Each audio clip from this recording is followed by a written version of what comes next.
By BCWSA, a weekly recap of your Eagles and news around the NFL.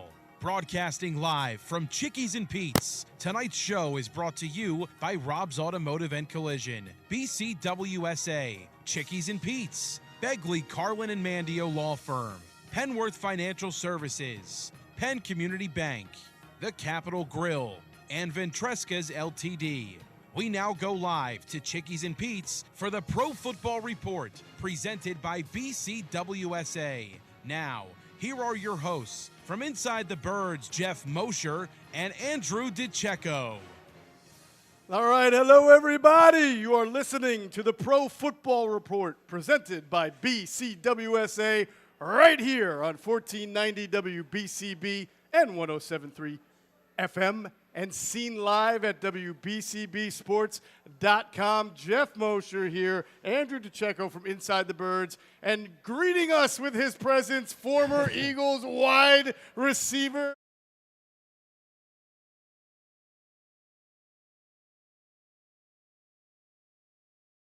They want to know if you're busy Thursday night, Jason Avant. They want to know if you could suit up and play Thursday night against the Giants, my friend. No, I can't. No, you can't? I'm too old. I can talk about the game, though. You can talk about the game. Well, that's why we brought you in. Great to see you. You too, buddy. Awesome to have you here. And it's probably pretty fitting that we got him here a week, not only after the Eagles lose, but once again, the passing offense is something that I think we need you to take a scalpel and a forceps to with us, because obviously it's been a big story and it's been a disappointment to say through 5 weeks of the season. Would you fairly call it that? I would say that it's been a work in progress. The disappointment is another way of saying that, but it's a work in progress, and you expect some small bumps because it's a new offensive coordinator. You don't expect it to be so drastic with so much talent on the team. Mm-hmm. But remember, we're thinking about yesterday's success, and today's success won't, yesterday's success won't help today. So the offensive line is the biggest thing that I think that contributes to the passing game. If you are not blocking well or you're not effective in the run game, it's going to be harder to throw because the lanes are less. But overall, this past game, I thought that Kevin Patullo called a good game. And most people don't want to hear that, but I thought he called a really good game. He married multiple formations and personnel groups. 17-yard run by Barkley was set up by a deep cross on that same one, and A.J. Dillon had a 9-yard run on it. Same formation, same side, right? So there was multiple plays out of that formation that were successful in the game, and he did that multiple times. There's guys wide open down the field. In this game in particular, I would say Jalen left probably a good, 75 yards passing more out there besides the one to A.J. Brown, right? So there's a bunch of positives from the game because I thought the passing game was actually there. And I don't know if it's because we knew that the Broncos were going to play majority man-to-man coverage, but I thought that the scheme, he devised some really good play calls. The one to A.J. Brown was a great play call. The one to Smitty was a great play call. Mm-hmm. The one to Saquon was an amazing play call. So I thought Kevin Patullo did a good job. Now, yesterday, the last four games or so, not so much. But I thought it was a step in the right direction. Now, while we're on the subject of the passing game, Jason, I would love to get your opinion on this because this has been a play that's been talked about pretty heavily since Sunday. The deep shot to A.J. Brown. To me, it looked like a inability to track the football rather than maybe slowing up on that. What's your read on that play? All right, so and here's again to my point. I thought Kevin Patullo did a good job because A.J. Brown has been stagnant for the first 4 weeks. Mm-hmm. This particular game, he went in motion a lot. He was in different positions a lot. In this particular play, he was in the slot. He's not accustomed to doing slot releases. You're usually releasing against linebackers and or cornerbacks, and you have to know the coverage more so than when you are in the outside. You have to be able to anticipate what the guy's responsibility is in front of you. So A.J. Brown, as a novice in the slot, they were in a certain coverage, and he went straight ahead, and he got rerouted like 4 yards inside. That was like the biggest part of the play. But if he knows that that defender is a hook curl defender. If you stem outside to start, he has to honor his leverage, and now he opens the door for you. And he didn't know that because he's not in the slot. Right. So once he gets to the safety, he already spent his time of route running because he got rerouted. He didn't have time to work a move on the safety. And when he got to the safety, he sticks him and then does a move on him. Jalen's clock is like, dude, I got to get this ball up. If AJ would have just stayed straight, it would have been like a 50-50 contest. He did a move. Jalen overthrows him, but that started at the line of scrimmage. Right. And yes, his clock went off because his time was spent at the line, and then he did another move, which was totally outside the framework and something that they've never practiced before. So it's more so route running technique from the slot when you're an outside receiver. So that really throws cold water on the idea that either AJ was dogging it on the route because he didn't get the ball earlier, or Jalen overthrew it because he's not throwing an accurate ball there. No. Neither one of those things are necessarily true. I thought AJ should have kept running even though, but it's not something that's familiar to him because he's not in that position a whole bunch. Right. And especially when you don't have the timing of being in the slot and going against safeties from that position, right? Being 7-8 yards inside than you're used to being in. I just think that it's a different, thing for him, and therefore it was an incompletion. But I thought it was a great play call. It was. So let's attack this then from a big picture standpoint. Talk to both of you guys about this because, Jay, you played here, you lived here, you know what it's like. The Eagles lose one game. The Eagles had won 20 of 21 games. 20 of 22 now. 2022 now, yeah, right. Yeah. If you would have asked any Eagle fan 24 weeks ago or whatever games ago, hey, would you sign up for that? They'd say, yeah, give it to me, please. I grew up and they lost every big game they played. But you know what it's like these days after a loss. It's like not only did they lose, but everything from weeks 1 to 3 to 4 that didn't look good get thrown into the fire. Yeah. I don't also want to ignore, though, that there were some things from weeks 1 through 4 don't look good. So when you compare them at this time last year when they were 2-2 and there was a lot of question marks about the team, and you look at them now at 4-1 with some question marks, how are you feeling about the direction and the trajectory of the team? I was more worried last. I don't know. I think it's comparable. The reason is that the defense was a problem for us last year at times. Offensively, we were struggling, but I thought that we couldn't really stop anyone, even though we had a close game versus Cleveland last year. I think it's different because we have a young offensive coordinator, and I don't know if he has the tools at this point. Not saying that he won't, but you're working with a guy that's learning on the job.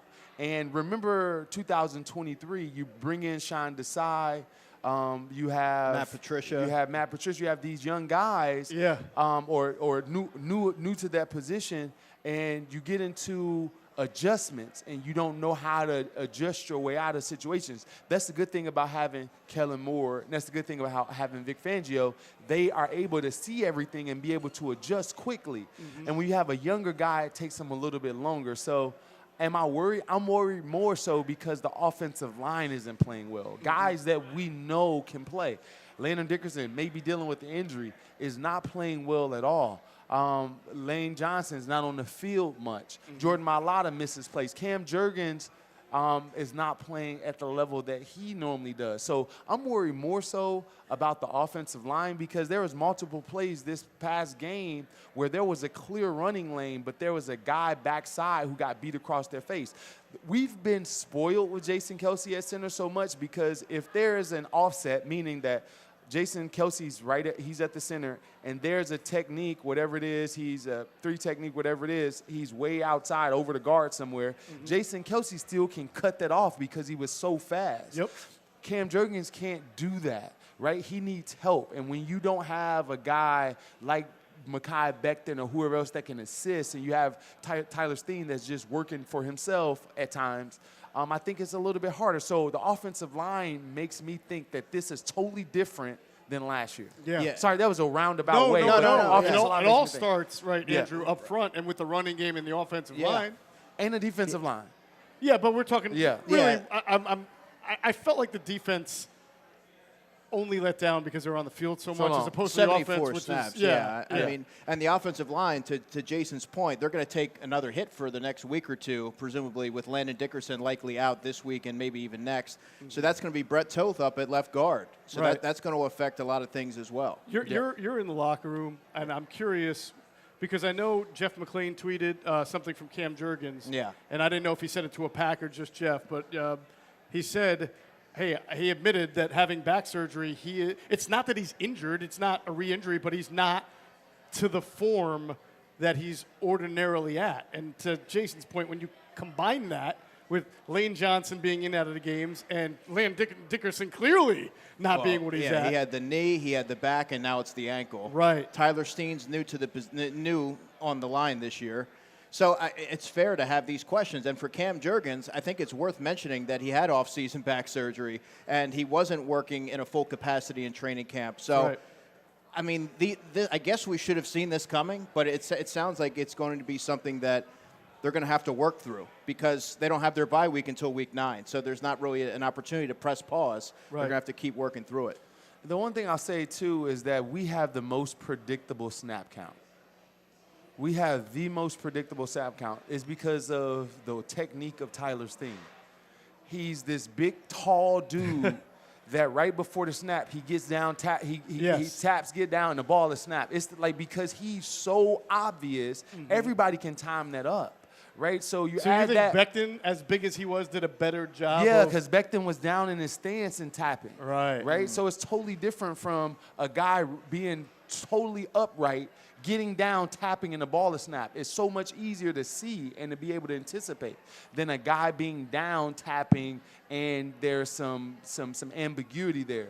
So I think they have to clean that up along with the injuries, right? But I think that's a huge tell for us and for people getting off the ball. Do you think that just coaching for him, time for Cam Jurgens, I'd like to say time for Landon Dickerson, but unfortunately, he keeps going. He's a little bit bigger, playing at it looks to me he's bigger than what he's been. I'm pretty sure on that. I don't know if time or just an entire next offseason is going to get him back to form. But is this sort of your biggest concern about, we talk about getting right. Can this unit get right? I don't know. I don't know. Yes, I know that they have the talent. Right. Do we have the time this season? That's the question. I don't know. I don't know that. I don't know that. In pass pro this past game. Yeah, that seemed like in run blocking. They've been fine in pass pro pretty much this whole year. Yeah. 4 of those 6 sacks were on Jalen Hurts. Yep. The last 2 of the game were actually legitimate sacks. The one from the slot blitz, McMillan, and the one where it was Benito and they just collapsed up the pocket on the last drive. Those 2 sacks were legit sacks on the offensive line. The rest of them were Jalen taking sacks. Mm-hmm. What was Jalen's demeanor like? Like it always is, stoic. Yeah. They know that they're not playing to standard, and he often uses the word execution as to when he points to the lapses offensively. But I don't get the sense that Jalen or really anyone's down necessarily on the offense. They know that they have the talent there as a collective. It's just a matter of going out there and executing at a high level and cleaning up the details. The details was a buzzword that a lot of players, Cooper DeJean, Devontae Smith, A.J. Brown, Dallas Goedert, they all talked about that after the game. And they've sort of lost their way there a little bit, and they're going to have to hone in on that. Jason, I wrote a story for PhillyVoice.com that I almost, as I'm writing it, I don't believe it, right? But there's 52 players in the NFL that have at least one run of 20 yards, and Saquon Barkley doesn't. And among those 52 players are guys like Marcus Mariota, Sam Darnold, Trevor Etienne, Jeremy McNichols, Puka Nacua, Will Shipley, Chris Rodriguez Jr., and someone I've actually never heard of, Julius Chestnut, who is like a 4th-string running back. I mean, that is amazing to think that 52 players would have a longer run than Saquon Barkley this earlier in the year. I don't know that the Eagles have lost their identity. I think they know what their identity is. I think they can't get to their identity for all the reasons we're talking about. Yeah, they don't have the same push up front. You gotta understand something with Saquon. He's been hit in the backfield almost 60% of the time. where he's hit in the backfield. Doesn't mean that they tackle him there, but he's contacted. Yes. In comparison to last year when it was like 3 or 4 yards down the field before he was contacted. The offensive line is not the same as far as their ability to to move people. Got it. All right, I think I've discovered a trend on how teams are suddenly attacking the Eagles offense that I want to see if I'm crazy, it's a little conspiracy theory-ish, or if there's something to it. But we're going to do it on the other side of the break. That's what's known, folks, as an unbelievable tease, that we do it on the other side of the break. You're listening to the Pro Football Report presented by BCWSA right here on 1490 WBCB and 107.3 FN, seen live at WBCBsports.com at Chickies and Pete's in Marlton. We'll be right back. Hi, it's Pete from Chicky and Pete's. Do you have a large party of 10, 20, even 50 people? We can't wait to treat you like family at Chicky and Pete's. Forget about deposits or credit card reservations. Making a reservation for your large group is effortless at Chickies and Pete's. Lots of options to celebrate and make your night out unforgettable. Order off the menu or select from food and drink packages, private party rooms available. Make your reservations right now at chickiesandpete's.com. And don't forget, Chicky and Pete's gift cards are the perfect fit for any occasion. Only at Chickies and Pete's. This is Tommy Green from the 1993 National League champion Phillies. Every champion needs a good game plan. BCWSA and I want to make sure you have a game plan when it comes to conserving our most precious resource, water. Whether you're washing dishes, brushing your teeth, or watering your garden, there are ways you can save water and save money. Visit bcwsa.net for tips on conserving water. BCWSA, proven. Your day-to-day life is hectic between having to pick up the kids, make dinner, the countless other tasks that you got to get done. Rob's Automotive and Collision is there to make your life a whole lot easier. Make sure you take advantage of their spacious waiting rooms, the large flat-screen TVs, complimentary coffee and muffins, and free Wi-Fi. So even when you do have to stop, Rob's is there to make you feel right at home. Give Rob's a call today at 215-826-9200 for any of your auto repair needs. We now return to Chickies and Pete's for the Pro Football Report presented by BCWSA. Once again, here are your hosts from Inside the Birds, Geoff Mosher and Andrew DiCecco. All right, welcome back to the Pro Football Report presented by BCWSA here on 1490 WBCB and 107.3 FM. Seen live at WBCBsports.com and also streaming live on the Inside the Birds YouTube channel. It's time for this week's injury review brought to you by the attorneys at Bagley, Carlin, and Mandio. Contact them today for a free consultation at 215-806-3689. That's 215-806-3689. We will get to the injury report. The injury report is not out yet. We've got yesterday's just in case, but I have a feeling it'll be soon. The Eagles are practicing a little bit later. But now back to my conspiracy theory, Jason Avant. Okay. All right. If you look at Jalen Hurts' numbers against the blitz this year, all right, and the past few years, he is one of the best quarterbacks at beating the blitz by every single metric there is. I can bring it up here. We don't need to. I can just say top yards, completion percentage, EPA, everything. In the last two games against the Broncos and the Bucs, they came after him early, and he was like 18 of 21 for 180 and 2 touchdowns against the blitz. So anybody who's looking at this going into a game would say, why am I blitzing Jalen Hurts? There's no reason that he's going to kill me. He's going to pick me apart, right? Both teams did it, and then they stopped in the second half. I had a conversation with Greg Cosell, and I said they must have got tired of him beating their blitz and made an adjustment. And he said, unless it wasn't an adjustment. And that's when the light bulb went off. The light bulb went off over my head. Are teams that are good, like the Broncos and the Bucs, intentionally blitzing Hurts, taking their shots early, and then completely changing the picture in the second half to throw this offense out of disruption? You can make that case because the same is true versus the Chiefs because the Chiefs were lighting him up. And matter of fact, they kept it the whole game. I think they kept it going, yeah. But the Rams, they did that. So there's definitely a case for that. I will say that yeah, maybe you get someone. I can see that point where you get the Eagles so comfortable in that game plan and thinking that the plays are going to be there and they don't have to deviate or have to adjust, and then therefore you're playing similar concepts but you change them. And yeah, so you know that they're going to play man, which the Broncos did, but they were playing off man more in the second half. Spies. They were playing catch. They were coming down in spies. They were doing things differently, right? So I can see that being. I think that's good, and I thought Todd Bowles did a great job of, like, Jalen almost threw multiple picks in that game because he did the cover 2 invert, where it can look just like cover 0 at times, or you know, a 6-man pressure. So yeah, I think that's plausible for sure. You have to be very secure in your team and its resolve to be willing to take some early shots like the Bucs were and the Broncos were. I can't imagine the Giants are doing that. Are doing that. Unless I don't think they can do it too. But I don't think they can. But I think it's a logical explanation, Jeff, when you look at the previous games. Denver, you look at the Bucs, and you look at the Rams and the Chiefs game. Right. That's the only logical explanation, because all of a sudden they're not finding that same success, and they're playing the Eagles differently. So, I mean, I believe there is something to that. I'm curious to see if a team maybe like the Vikings, who the Eagles face in 2 weeks, are trying to implement something similar. So, and the other point that kind of makes that is that the Eagles are going to adjust if there's an entire game of one thing, right? So you go and you play your coverage the first half, and now the Eagles are going to adjust second half.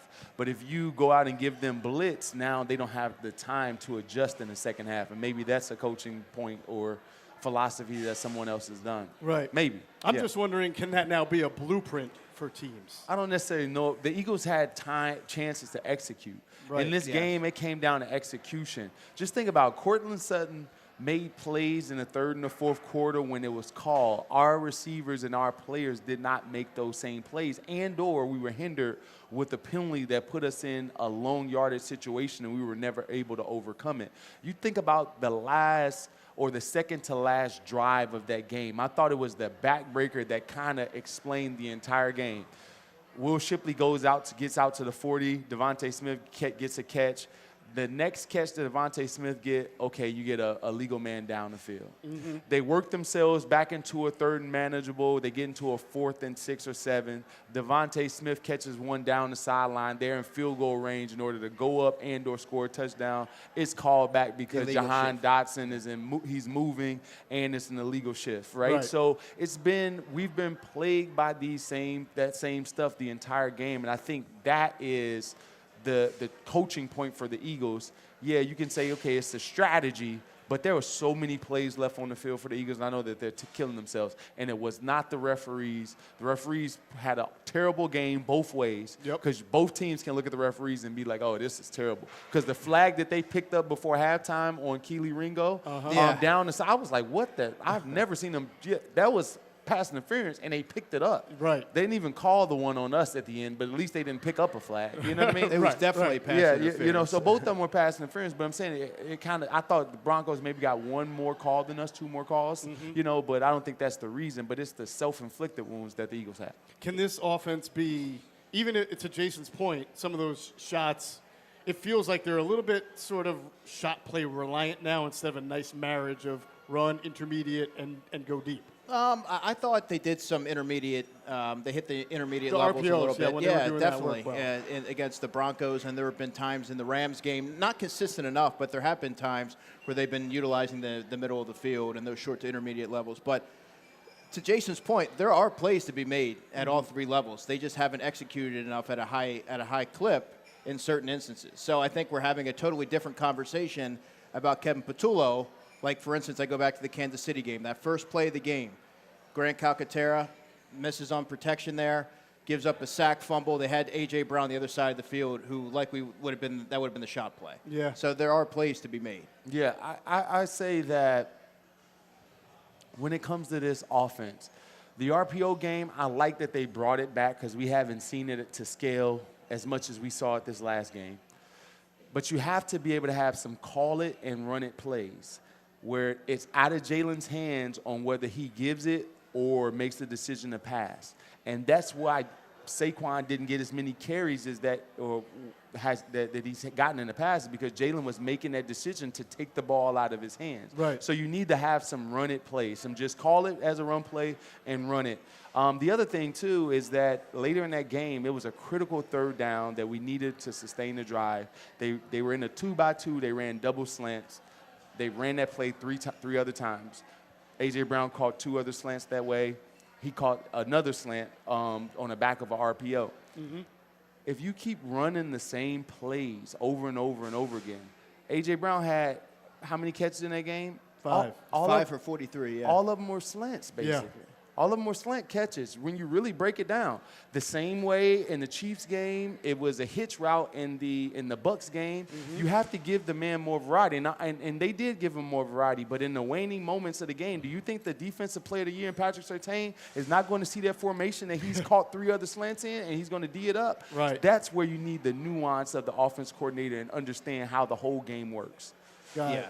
Has to be more variance. All right, so we are still waiting. Obviously, the Eagles practicing, and it's not really a practice. So for everybody to understand a Thursday night game, you don't put the pads on, the shorts and shells. You basically have walkthroughs each day of the week, Monday, Tuesday, and Wednesday. You got to preserve the bodies, and so they do these a little later. So the report. What time did practice start today? 5:15? No, 5:10 was locker room. Practice was at like 4:15. Okay, It so was it's still a little later than normal, and we were waiting on the injury report. So let's talk about what we know from after Monday. Saquon Barkley was on again, it's an estimated practice report because they estimate what would happen if they really had a practice. Saquon wouldn't have practiced. They call it knee, but I know he spoke today, right? And he told everybody he's fine, put it to rest. He's playing against the Giants, so that's good. You just got to be – I've always thought, though, you have to be a little concerned with the volume that he's getting so far and not just the volume, but last year he took a lot of these runs to the house and nobody ever touched him. Jason brought it up. Yeah. He was averaging the highest yards per carry before contact in the NFL. Now he's among the lowest. So – he's already taken a lot of contact. I think that's something you got to worry about a little. Yeah, I go back to the Tampa Bay game. If you remember the play where he went down for a moment, then he waved off A.J. Dillon, yep. I think that's where that injury probably took place. Sure. And then, so we'll have to evaluate the mileage on him as these games go. Grant Calcaterra. Now, that was weird. He took a shot, right, early, and he had to leave and go back to the locker room. When I was watching the game, I literally said to Barrett, I was like, dude, he's out of the game. He's like, really? I was like, he's out. I was like, dude, it's the same Brent Selleck stuff. I don't know what it is with tight ends. Stiff arm and get out of bounds. Like, right. It's one of those things. I can take this guy on, and he gave him his back, and that dude Hufanga is not going to slow down. No. He's not. So you got to know who you're playing against. And he took that shot to the back and didn't come back to the game. Yeah, I actually thought initially he might have been concussed because he looked woozy. He was just in pain. A lot of it. right away, I was like, oh, he's out. I was like, dude, get out of bounds. What are you doing? Yeah. Superman? And he's not even that big of a guy for that No, he's position. not. He's tried to lower his shoulder when you can just use your stiff arm. The guy's momentum is going to carry you out of bounds, but you don't give him your back, and he gave him his back, and you never know what's going on with him. So if he doesn't play injured, is Cam Latu, who I think has made some decent blocks so far and has played well on special teams. Twice this game. He missed. Say it again. He was really close on punt blocks. Yes. Yeah, and he almost had 2 against Kansas City. Right, Yeah. and he made some open field tackle on punt return. Does this guy get a little bit more of a look in the offense as a blocker, as somebody who's better clearly than Grant Calcaterra as a blocker? Yeah, I mean, he's so effective as an inline blocker, really physical. I've had some really good conversations with him. He said, my job is just to go out there and be as physical as possible. Wow. But they went to Kylan Granson after Grant Calcaterra left the game because Kylan Granson, obviously he's experienced. He's more of a receiving threat, but I think that Cam Latu has played his way into a larger role, especially if you have Brett Toth at left guard. You're trying to find different personnel to maybe shake the running game free. He would make a lot of sense, at least in a more expanded role. Gotcha. So you're telling me the guy who went to Alabama said his job is to be very physical? Total shock right there. He was the only player that I could think of at the tight end position in training camp that was able to stand up Jahad Campbell when Jahad Campbell was attacking downhill. In like the one-on-ones? During like 11-on-11. Oh, wow. Yeah. Nice. All right. And obviously we're all waiting to see the result of Landon Dickerson. So I don't like to play the speculation game, but he left with an ankle and you get a short turnaround. I don't know that it's not just best to give this man some rest. I don't know. I know if you can play, you should play, Jay, but he's been playing and he keeps coming out with injuries. Yeah, we would have to play. These are the types of games where you get your veteran player some rest. And I'm not saying that you overlook the Giants, but if there's games like this, usually coaches tend to be more conservative in a game like this where you're so much more talented than the Giants team. It's going to take a Herculean effort by the Giants, and then you have to play like dog crap in order for the Giants to beat you. So coaches look at all those things in the management, and they'll make that decision, and probably he won't be playing this game. So that would mean Brett Toth would get the start. He had like a holding. He had an inside penetration on, I think, his first or second snap. But I will say, for an offensive lineman, I didn't feel like I was constantly saying his name in a bad way throughout the game. So I guess that's my way of saying I think he can adequately get in there, but this is not good for the offensive line that's trying to get some continuity. And our scheme doesn't help us, right? So we're so used to having stalwarts at every position that it's kind of blasphemous for Stoutland to put in someone to help assist and chip, have a running back to help the left guard out. Like, that's not foreign. That's foreign to this offensive line. So, right. So I don't know if that helps us at all. All right, real quick as we get into a break, Nakobe Dean, think he plays? Vic sort of left it wide open. He said it's possible. He was, estimated full go. He was full go last Friday. I don't know, given the MetLife Stadium turf, if this would be the week that you want to have him ready to go. That's a great point. But he's really close. I have something on the other side of the break. Good. Hey, look at you. You caught up on the teas, man. That's good. All right, that was this week's injury report. Review brought to you by the attorneys at Bagley, Carlin, and Mandio. Contact them, again, for free consultation, 215-806-3689, 215-806-3689. When we come back, we'll talk a little more Eagles football here at Chickies and Pete's in Mountain. Hi, it's Pete from Chickie and Pete's, the official sports bar of your world champion Philadelphia Eagles. Go where the players go. Come join us all season for Eagles pep rallies, watch parties, and the best in-game experience anywhere. Ice cold draft beer, world famous food, and fan-friendly fun for every Eagles game. Every Monday night in South Philly, the Jordan Mailata Show, presented by Miller Lite, followed by Chickie and Pete's Players Lounge with a current player, hosted by Ike Reese and Hugh Douglas. Go where the players go. Chickies and Pete's. Hey, BCWSA customers, this is Tommy Green from the 1993 National League champion Phillies. My friends at BCWSA are committed to providing us with safe, reliable water and sewer services. They operate state-of-the-art treatment facilities, provide clean drinking water, and make much-needed investments to protect our environment and ensure a sustainable future. Learn how BCWSA's investments help grow and serve our communities. Visit bcwsa.net. BCWSA, proven. Rob's Automotive and Collision Center in Lower Bucks County is a full-service repair center with competitive prices, top-of-the-line products, and the finest auto body and mechanical repair technicians anywhere. Rob's makes repairing your car easy. Same-day service guaranteed. Whether it's an oil change, state inspection, or a mechanical issue, Rob's will have you in and out and on your way. 2700 Veterans Highway in Bristol, 215-826-9200 for 24-hour emergency towing. Call 215-826-0250. WBCB is now on your FM dial at 107.3, serving Bucks, Burlington, and Mercer counties since 1957. You can now listen to all your WBCB favorites crystal clear on 107.3 FM. A new age for WBCB on a new frequency, 107.3. We now return to Chickies and Pete's for the Pro Football Report presented by BCWSA. Once again, here are your hosts from Inside the Birds, Geoff Mosher and Andrew DiCecco. All right, we're live here at Chickies and Pete's in Marlton. We got a great crowd here, awesome crowd tonight, packed here. Not to see myself, Geoff Mosher, maybe to see Andrew DiCecco, most likely to see former Eagles wide receiver Jason Avant. I'm telling you, Jay, they want you out there. How come you can't get one rep out there? No, I'm old. I don't disrespect the work that they put in, man. I know what it's like. I don't disrespect that. I'm dancing salsa. I'm not running heels and lifting weights, 500, squatting 500. I'm not doing that anymore. I hear you. I'm just saying, Todd Harriman, he told me he has 3 reps in him, but no, he doesn't. He didn't say against who, though. He's lying. I should have said against Myles Garrett. No. Yeah, he's lying. All right. Well, it is time for this week's Penworth Financial Keys to the Game. The key to your financial future is Penworth Financial. Call them today at 267-997-4503 or visit penworth.com. All right, as we talk about the keys to the game, Eagles, Giants, Thursday night, up the Turnpike. Andrew DiCecco will be there. Is Jason Avant the key to the game, getting Nakobe Dean in without an actual full practice? I don't necessarily know if that's the key to the game. I don't think it is either. But I will say this about Nakobe Dean, and I think it's an interesting theory, and it's a very, very far stretch. But Nakobe Dean is a very, very valuable piece to us. And I think that and I know Jahad Campbell's played well, but I don't think that Jahad Campbell is better at this point than Nakobe Dean at inside linebacker. That's just me.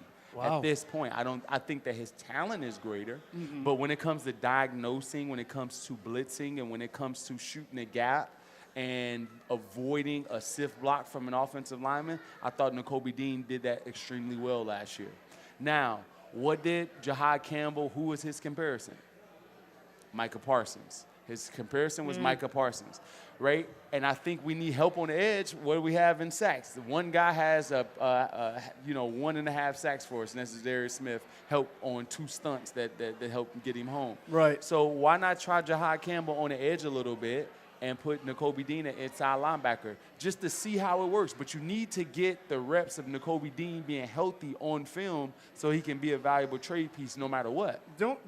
I don't disagree with that philosophy. I feel like, Andrew, I would need to see Nakobe Dean's not just conditioning, but this is a very serious injury, and a lot of guys aren't the same when they come back from it. I'm not saying now. I'm saying before they make a serious move to get help at defensive end. Because you know Howie is going to make a serious move to get help at defensive end if we continue with the production that we are having right now. Right. Yeah, I want to add to what Jason said. Jeff, you know I've written a lot about Nakobe. I've had a lot of conversations with him. Yes. I think in many ways he was the heartbeat of that defense last year. Highly intelligent player, can diagnose plays. Whenever you hear Vic Fangio talk about him, he speaks glowingly. He doesn't offer that kind of hollow praise, period. So I do believe that when he is ready to go, he's certainly going to have a role on defense. Yeah. I guess I constantly go back and forth with, well, what is that role going to be? Is it like, as Jason suggested, an off-ball linebacker, and then Campbell goes to the edge? Is that a permanent thing? Is that an occasional sub-package or package thing? Or I think the problem is, Jay, and you know this probably as well as anyone playing in the league, is once a first-round pick gets in there and shows you at very least a baseline ability to make plays and continue to grow, like you said, with the upside, it's hard for an organization to take that guy and start playing him somewhere else for the sake of someone who's on the last year of his deal who may not be around past this year.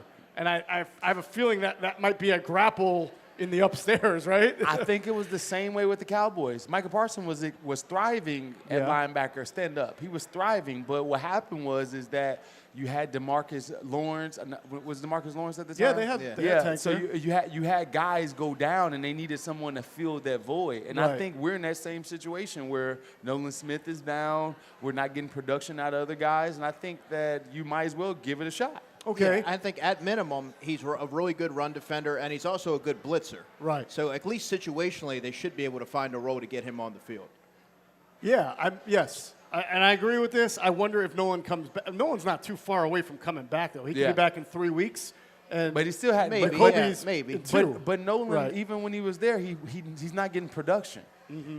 And teams are passing the ball on us. They're dropping back a lot, but we're bottom of the league in sacks. Like before last week, I think we were 29th to 30th in sacks. We had 5 in 4 games. Which is why Vic is blitzing at a higher rate than he has blitzed in quite a while. Because we're not getting home. Interesting. So let's take that element of it and project it to this game against the Giants. Andrew, what would be your number one key for this game against the Giants? get off to a fast start offensively, put the team away early, and be able to kind of lean on your running game. And this feels like a really good get-right spot for this Eagles team, especially coming off that loss. And I think the key to that will be getting off to a faster start, trying to get some things clicking and executing at a high level. No, one could argue against the Broncos and the Bucs, they got off to a pretty fast start both times. It was how they finished that. Yeah, but those, they have to be able to sustain it. That's the key. Of course. What do you think of this Giants team that is I don't want to call them rejuvenated. They just lost to a winless Saints team, but clearly they like what they've got now at quarterback. Well, so I say the key to the game for the Eagles against the Giants is to keep them honest. And the way that you keep a team like this honest that has really good pass rushers, that's the strength of their team, is they have really good pass rushers. And Brian Burns and Abdul Carter, they want to get sacks. So to keep them honest, you do what the Broncos did to us really effectively. They captured the edge. They were able to get out on the edges and hit guys in the flat. Had multiple toss plays, and I'm getting frustrated thinking about this, how many times I saw Pat Bryant block Josh Uche on the edge, right? So I would say if we can get to the edges and keep these guys honest, now they got to think about that the rest of the game. So it kind of helps us in protection and also opens up the inside zone. So I think that's like the key to the game, is to get on the edge to start. So I like that you're pointing this out. Last week I wrote for Philly Voice, I do a story about the opponent every week, and I put some all-22 clips in. And one thing I noticed about the Broncos, and I think the Giants have the personnel to pull it off. Discipline is a whole other issue. Yeah. But the Broncos aren't just great at pass rushing. They had a plan. They never got inside the offensive tackle, so they never let Jalen break to the outside and then stunt in the middle, cause traffic. Jalen, for the first time all year in quite a while, did not have lanes to run through when the team brought pressure. The Giants have good pass rushers. What I wonder is, in the moment here, in a prime time, will they have the discipline to be able to do that? No, I think that they've been so reliant upon the defensive line that they get home any way that's necessary in order to help the team. So having structure the Broncos defense is one of the better defenses in the league overall when it comes to coverage, when it comes to Vance Joseph devising a scheme, when it comes to the way that they rush the passer and how they get off the ball. And not only when Jalen did have a few lanes to get up, the second level triggered so fast that he had to get down. The guy, they just think about this in the Broncos defense.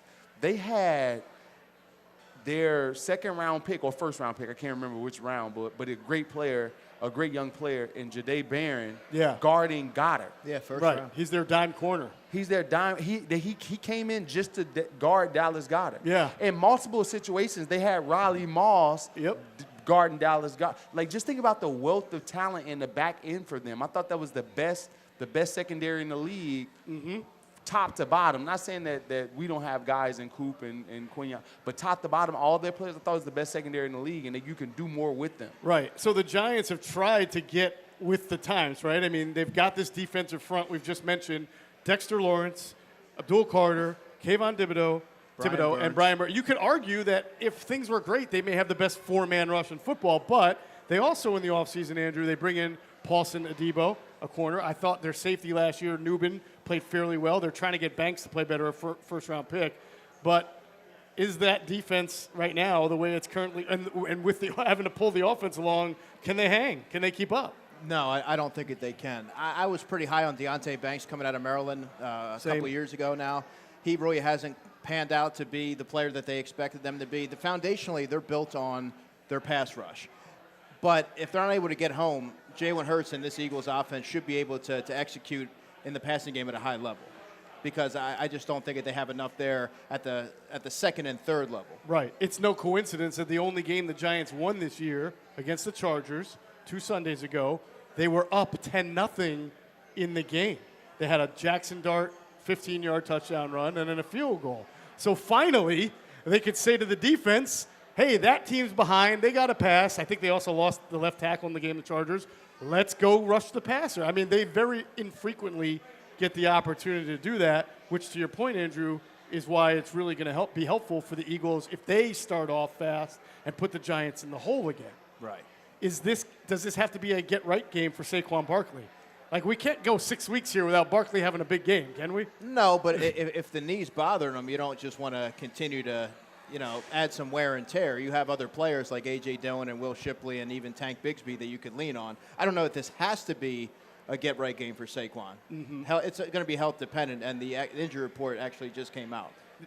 Oh, it will. Let's check that out. Well, we'll get to that on the other side. But, Jason, real quick, would you think it behoove the Eagles just to even diversify their run game a little more, a little maybe Tank Bigsby once in a while, a little A.J. Dillon, Will Shipley? A.J. Dillon is averaging like 7 yards a carry. Yeah. Right? So he's pretty up there, pretty high when it comes to that number.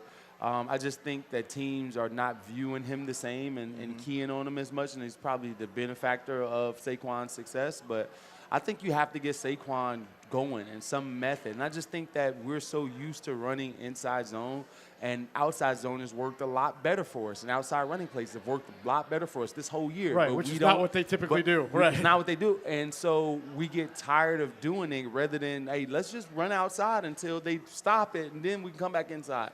I don't understand that philosophy. Do what works or change it up. Just don't keep doing the same thing.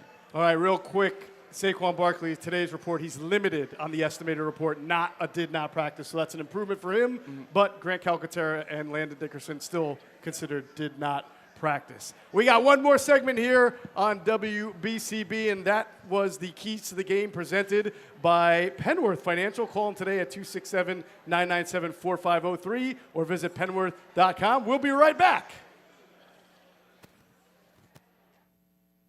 Hi, it's Pete from Chicky and Pete's. Do you have a large party of 10, 20, even 50 people? We can't wait to treat you like family at Chicky and Pete's. Forget about deposits or credit card reservations. Making a reservation for your large group is effortless at Chickies and Pete's. Lots of options to celebrate and make your night out unforgettable. Order off the menu or select from food and drink packages. Private party rooms available. Make your reservations right now at chickiesandpete's.com. And don't forget, Chicky and Pete's gift cards are the perfect fit for any occasion. Only at Chickies and Pete's. When an Eagles player gets hurt, the team takes care of him. When you get hurt, the attorneys at Begley, Carlin, and Mandio will take care of you. They understand that a severe accident can be a life-altering event. You need a reliable teammate to fight for you. The attorneys at Begley, Carlin, and Mandio will get you great results. And if there's no recovery, there's no fee. Contact them today at 215-750-0110 for a free consultation. 215-750-0110 for a reliable ally that's on your side. This is Tommy Green from the 1993 National League champion Phillies. Every champion needs a good game plan.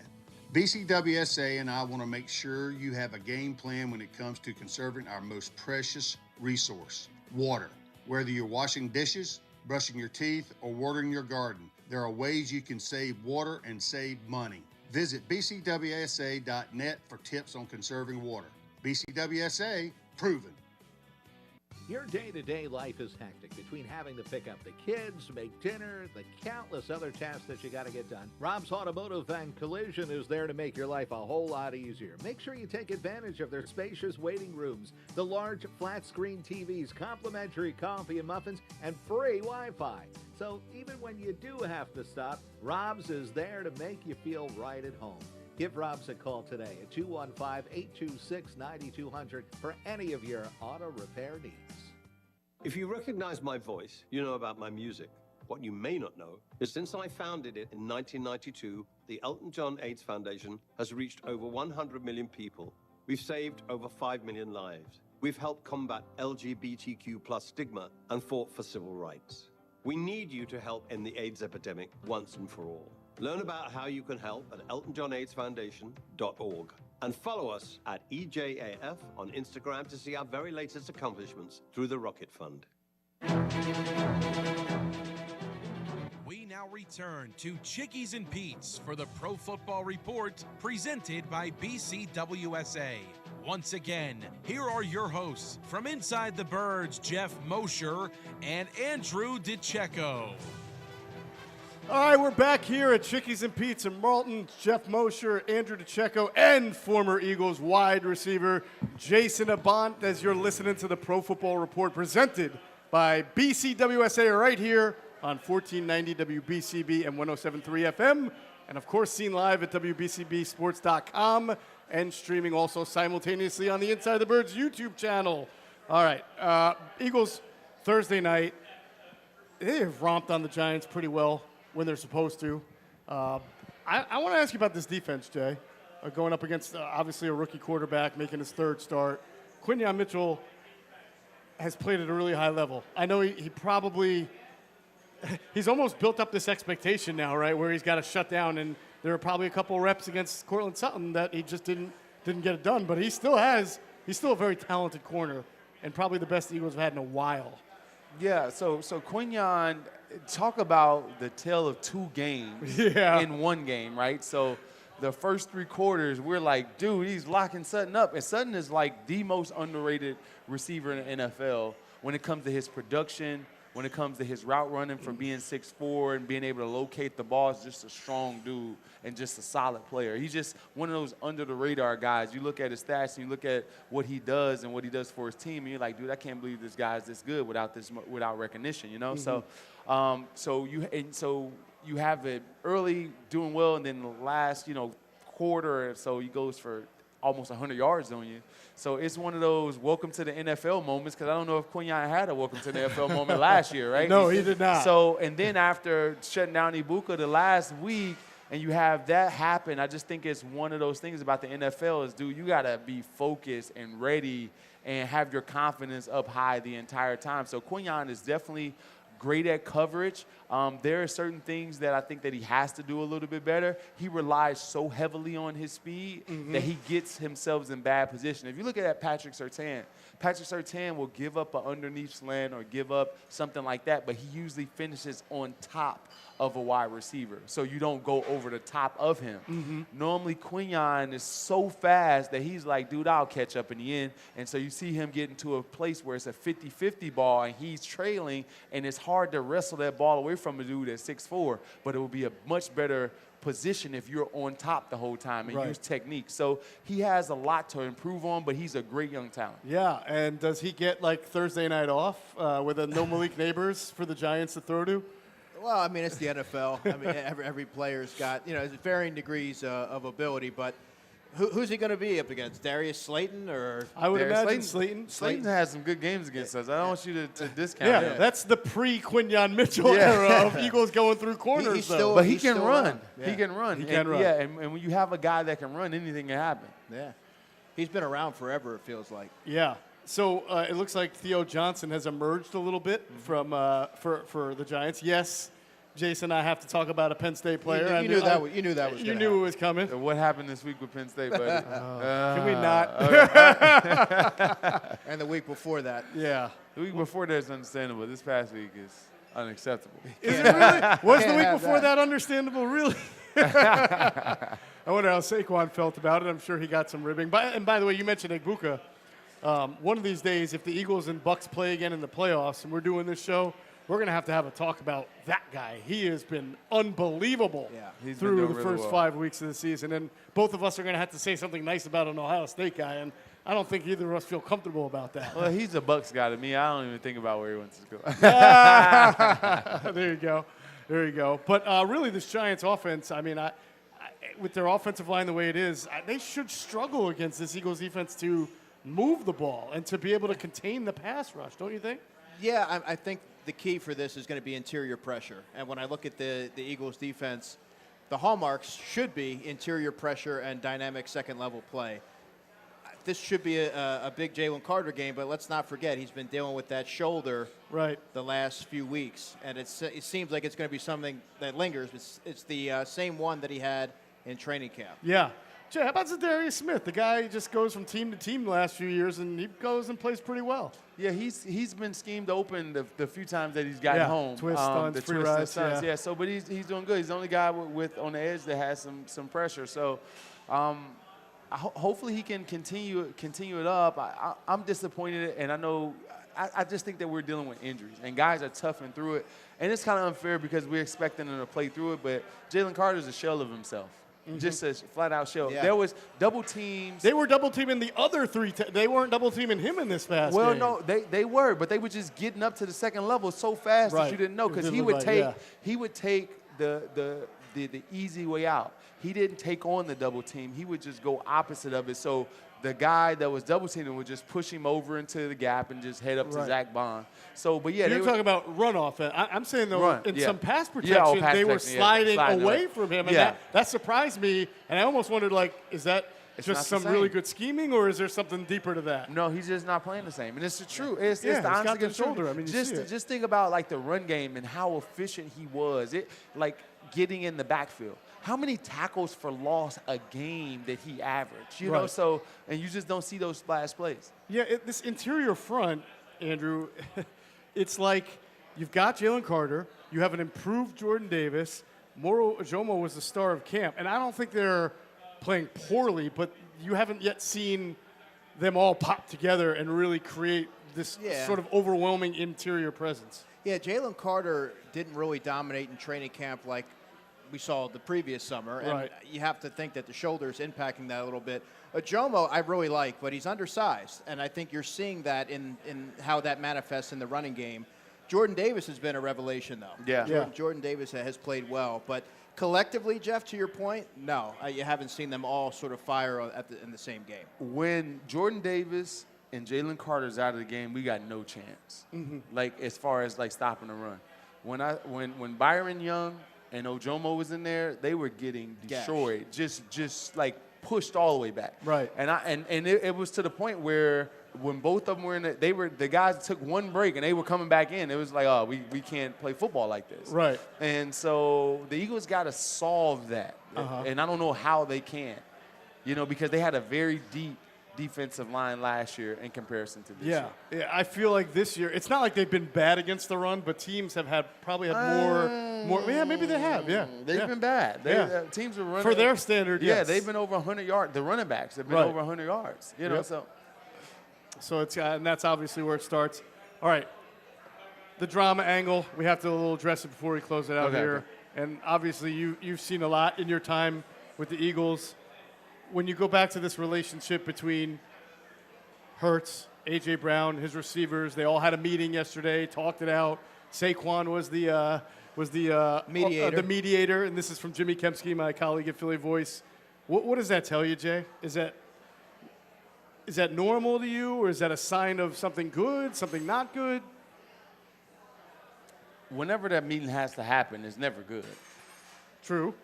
So you don't meet when you're, when everything is great. So I just think that perspectives. It's easy for us to sit in this seat. So let me break this down for you, and we don't have that much time, but winning is the central thing. That's what we want to do. Everyone wants to win, and Philadelphia wants to win. All of us do. The only thing is that Jalen's winning equals money. The quarterback wins equals a big contract. The same is not true for a wide receiver. But he did get it a big extension. I mean, he's getting paid handsomely. Production gets contracts for receivers, not wins. Right. Production does. Right. So when it's time to go to Howie, and Howie says, you know what, your production is not the same, I want you to take a pay cut. Damn, why is my production not the same? Because I'm not getting the ball. You're making a great point, by the way, because people forget about that. And they just did this to Dallas Goedert. Right? Exactly. They do it to every player pretty much. Have. And so what A.J. Brown is saying is, yes, I want to win, but at the same time, I don't want you guys to take my kindness and my desire to win for me being a dummy and not being a shrewd businessman. Sure. So I want you guys to prioritize me catching the ball too, because I'm helping your quarterback get his money. Yeah, that's fair. I mean, not only did they do this to get Dallas Goedert, but they did it the year before, I think, the Slay, right? Where they're it's every year. Yeah. And who you think is next down that dusty road? Yeah. So his separation analytics, if you pay attention to those kind of things, are down. Is that the route and usage, or do you think you're seeing a player who doesn't separate like he was 2 or 3 years ago? To some extent, right? So I think it's a combination of having a new offensive coordinator. He doesn't play the game with the same the same like tactfulness that he did before. When A.J. Brown first got here, you would see him do moves on slants and get open and shake a guy and didn't use just brute power all the time. He had a little bit of subtlety to his game. Yes. This year, for some reason, he's just running up to guys and pushing them and getting in. Yes. That only works on so many times. You got to give guys moves. So it's a little bit on A.J., and then it's the predictability of the routes. Just think about it. All slants versus the Chiefs, all slants versus the Broncos, all stop routes versus it's predictable. Right. And you're playing against the best corner every time, so it's a predictable thing. So I think it's a little bit of A.J., but it's mostly the offensive play calling. Yeah. You know the famous scene in My Cousin Vinny when Marissa Tomei says, my biological clock is ticking, right? yeah. Well, AJ's like, my knees aren't getting any healthier. My contract isn't getting any bigger. Well, it actually is, and that's going to make them want to really go. Yeah. I need to get the ball down the field, my friend. And it's going to help us win. Absolutely. Because A.J. Brown has been a central feature in our offense that when he touches the ball, we normally win. It's just the truth. That is the truth. Will see. Yeah, but Jalen being there is part of that equation too. So. And and listen, sometimes the Giants can be a get-right game for the Eagles, and we will see Thursday night if that is the case. Jason Avant, former Eagles receiver, thank you so much for showing up and educating us. Thanks, Jason. Andrew DiCecco from Inside the Birds, always doing a great job. You've been listening to the Pro Football Report presented by BCWSA right here on 1490 BCB and 107.3 FM, seen live at WBCBsports.com. Catch you all next week. You're listening to 1490 WBCB and on your FM dial at 107.3 W2.